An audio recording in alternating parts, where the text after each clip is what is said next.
Есть древние места, которые выглядят так, будто их вообще не должно быть. Слишком огромные, слишком точные, слишком странные для своей эпохи. Официальная история, конечно, все это объясняет. Она вообще любит уверенный тон. Любит делать вид, что перед нами уже почти закрытые вопросы, в которых остались только мелкие уточнения. Но чем дольше смотришь на некоторые древние объекты, тем неприятнее становится одна мысль. Часть ответов звучит гораздо тверже, чем они того заслуживают. И нет, это не будет сборник дешевых сказок про пришельцев, лучи из космоса и тайные сверхцивилизации, которые якобы кто-то от нас скрыл. Меня в таких темах как раз всегда раздражает одно и то же. Вместо реального напряжения люди подсовывают зрителю мусорную мистику. Хотя самое интересное здесь вообще не в этом. Самое интересное начинается там, где фантазия уже не нужна. Где достаточно просто внимательно посмотреть на факты, на форму, на масштаб, на логику строительства, на время появления этих объектов и честно признать, да, что-то здесь до сих пор плохо сходится. И досмотрите это видео до конца, потому что последний объект в этом списке бьет уже не по отдельной загадке, не по одному странному сооружению и даже не по вопросу о древних технологиях. Он бьет по самой удобной картине начала цивилизации, по той схеме, к которой нас слишком долго приучали. И когда доходишь до него, становится не по себе не потому, что перед тобой тайна в дешевом телевизионном смысле, а потому что перед тобой прошлое, которое, возможно, было устроено гораздо сложнее, чем нам комфортно думать. Начать здесь нужно с Баальбека, с места, которое почти невозможно показывать спокойно, потому что Баальбек не просто впечатляет, он давит.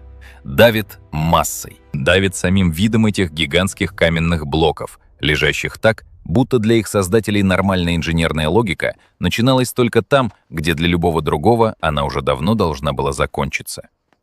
Когда смотришь на Баальбек, первый вопрос рождается автоматически. Зачем вообще строить именно так? Не просто надежно, не просто монументально, а именно так. На таком уровне тяжести, на таком уровне избыточности, будто сама идея строителей заключалась в том, чтобы перейти какую-то грань возможного.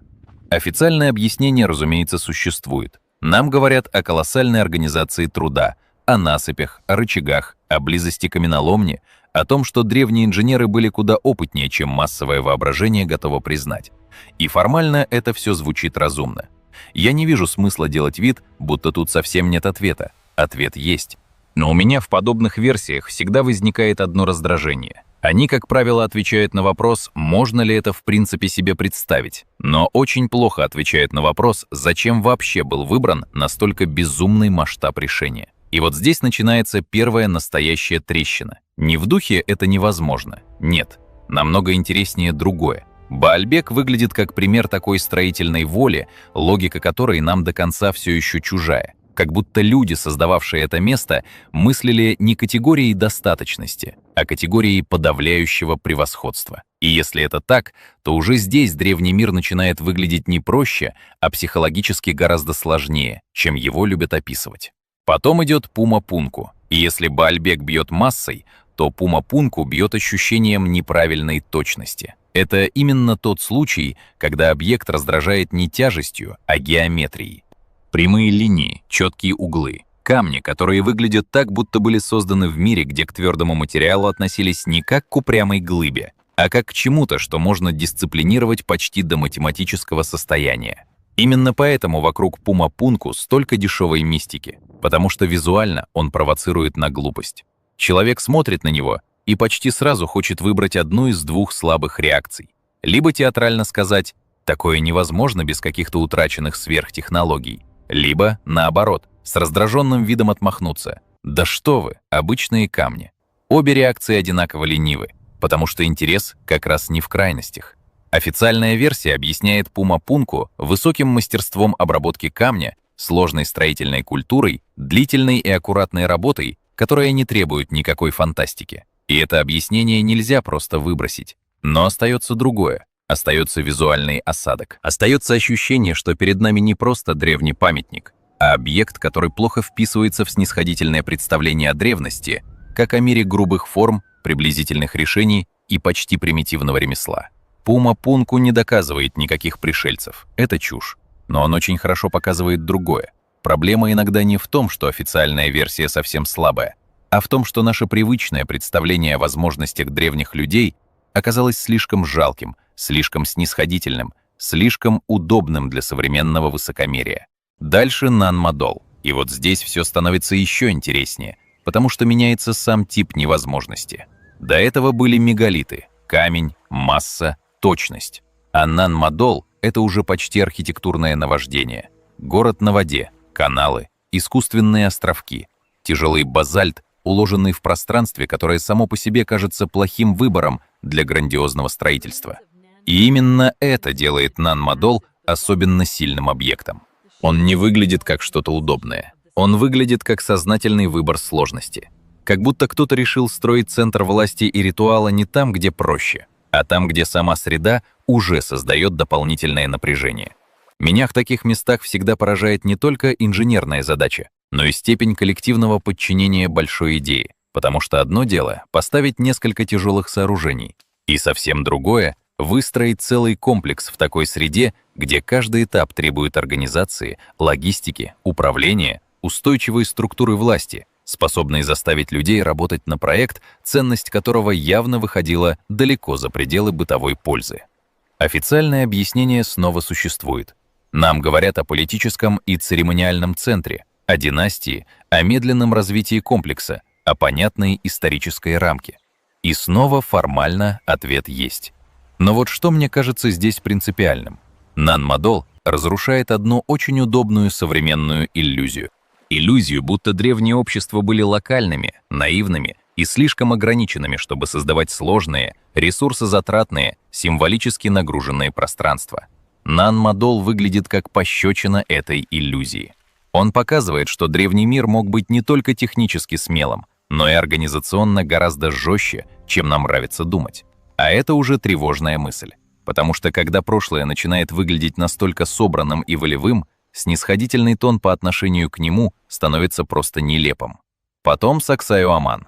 И здесь снова меняется акцент. И если нан-модол поражает местом и общей логикой пространства, то Саксайо-Аман поражает формой. Это один из тех объектов, где слово «кладка» почти не хочется употреблять, потому что кладка в обычном понимании — это что-то грубое, утилитарное, подчиненное прямой функции. А здесь ощущение совершенно другое. Огромные блоки сложной формы входят друг в друга так, будто перед нами не строительство в привычном смысле, а почти хирургическая работа с камнем. И каждый раз, когда я смотрю на подобные стены, меня поражает одна и та же вещь.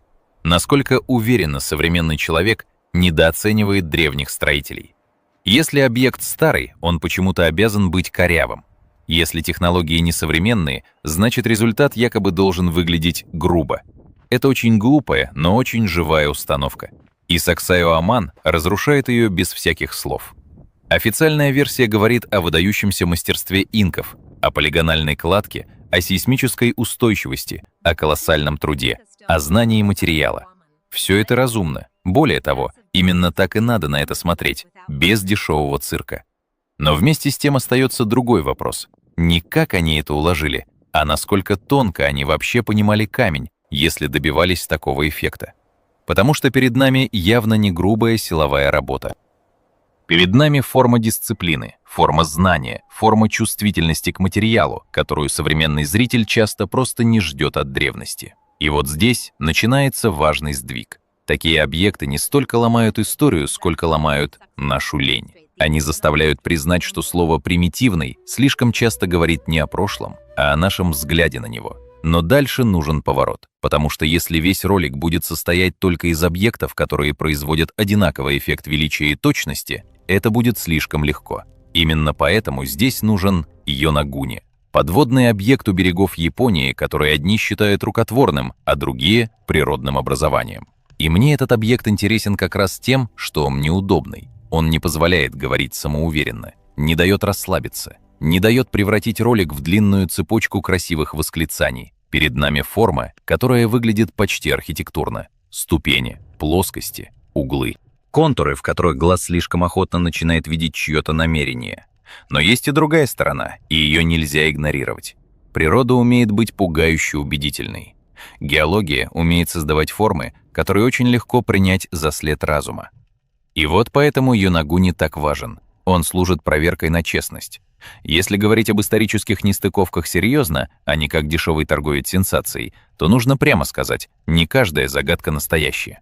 Иногда эффект тайны рождается не из реальной исторической проблемы, а из нашей психологической слабости, из желания увидеть замысел там, где, возможно, работает только природа. Но именно на фоне Юнагуни еще сильнее выделяются те объекты, где нестыковка уже не в нашей впечатлительности, а в реальной сложности задачи, в реальной странности масштаба, в реальной непрозрачности ответа. Юнагуни не усиливает мистику, он, наоборот, очищает разговор. И это полезно. Потому что после него остаются не просто красивые картинки, а ощущение, что к этой теме можно подходить без театра и без истерики. А потом Деренкую. И вот здесь возникает уже другой тип тревоги. Не высота, не масса, не геометрия, а глубина. Подземный город на многие уровни вниз. Пространство, в котором человек не поднял стены к небу, а ушел под землю. Как будто сам мир наверху в какой-то момент стал недостаточно безопасным. Меня Деренкую всегда цепляет именно этим. Не инженерной экзотикой, а человеческим смыслом. Потому что одно дело найти пещеру и использовать ее как укрытие, совсем другое — создавать многоуровневую систему подземной жизни с проходами, помещениями, вентиляцией, запасами, защитой, возможностью изоляции. Это уже не просто реакция на опасность, это рационально оформленный страх. Это архитектура выживания. Официальное объяснение говорит о вполне понятных вещах. Мягкая порода, постепенное развитие, убежище в периоды угрозы. Снова, да, ответ есть. Но и здесь остается нечто, что не хочется сглаживать. Деренкую страшен не потому, что он древний, он страшен потому, что он слишком разумен, слишком организован, слишком трезво продуман для мира, который мы привыкли представлять более хаотичным и более простым. И здесь возникает важная мысль. Возможно, древние общества мы недооценивали не только в техническом отношении.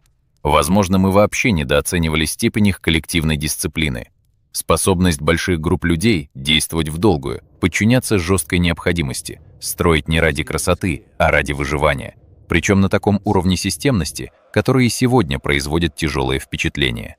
И если это так, то Деренкую — это уже не просто загадка древнего строительства.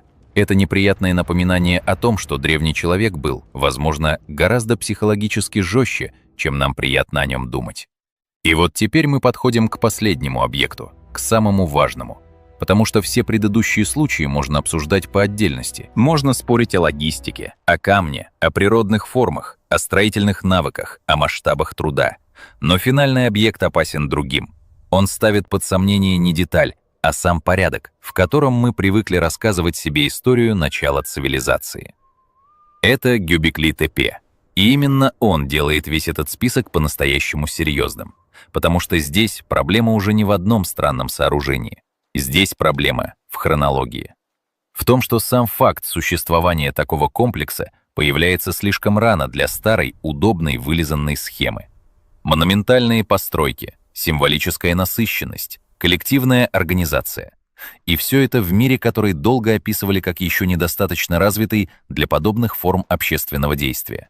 Вот это и есть настоящая нестыковка. Не в духе историю скрыли, а в духе сама реальная история оказалась страннее, чем ее учебниковая версия. И здесь меня больше всего раздражает не ошибка прошлого, а самоуверенность настоящего. Потому что современный человек очень любит линейные схемы. Сначала, мол, люди были простыми, потом освоили хозяйство, потом усложнились социально, потом появились крупные культы и монументальные сооружения. Все красиво, аккуратно, по ступеням. Но Гюбекли Тепе смотрит на эту схему и делает ее подозрительно удобной, слишком удобной. Возможно, все было устроено иначе. Возможно, сложное коллективное воображение, символическая организация, ритуал, общий смысл — все это появилось не как поздняя надстройка над уже зрелым обществом, а как одна из сил, которые вообще помогли такому обществу возникнуть.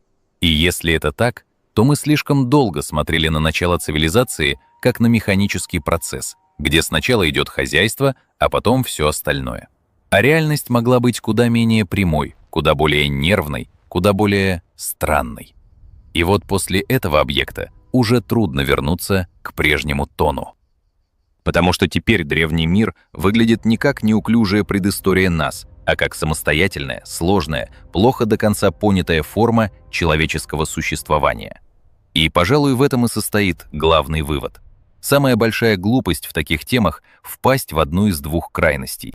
Либо сказать, что все давно объяснено и говорить тут вообще не о чем, либо с блеском в глазах объявить, что перед нами следы сверхцивилизаций, которые от нас якобы намеренно скрывают.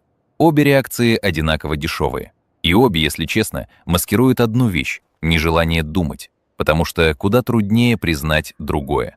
Да, часть загадок может быть раздутой. Да, часть странностей может объясняться лучше, чем кажется на первом впечатлении. Да, иногда мы сами дорисовываем тайну там, где ее почти нет. Но при этом остается и вторая правда, более неприятная. Есть древние объекты, которые до сих пор оставляют слишком много неудобных вопросов. По масштабу, по логике, по уровню организации, по времени появления, по самой психологии тех людей, которые все это создавали. И чем внимательнее смотришь на эти места, тем яснее становится одна вещь. Древний мир был не проще, чем нам рассказывали. Он был сложнее, местами намного сложнее. Не обязательно волшебнее, не обязательно технологичнее в фантастическом смысле, но точно сложнее в намерении, в организации, в символическом мышлении, в способности делать проекты, которые даже сегодня заставляют нас нервно искать слишком уверенные объяснения. И, возможно, самое неприятное здесь даже не то, что мы чего-то не знаем, с этим как раз можно жить. Самое неприятное — это то, что мы, похоже, слишком долго смотрели на прошлое сверху вниз, слишком долго принимали собственное высокомерие за знание, слишком долго считали, что древний человек по определению должен быть проще, грубее, слабее нас в замысле и в масштабе. А эти объекты стоят и молча показывают, насколько эта интонация может быть фальшивой. И именно поэтому история начинает не сходиться. Не потому, что у нас совсем нет ответов, а потому что слишком многие ответы звучат окончательными там, где честнее было бы признать «нет». Мы все еще понимаем это прошлое намного хуже, чем любим делать вид.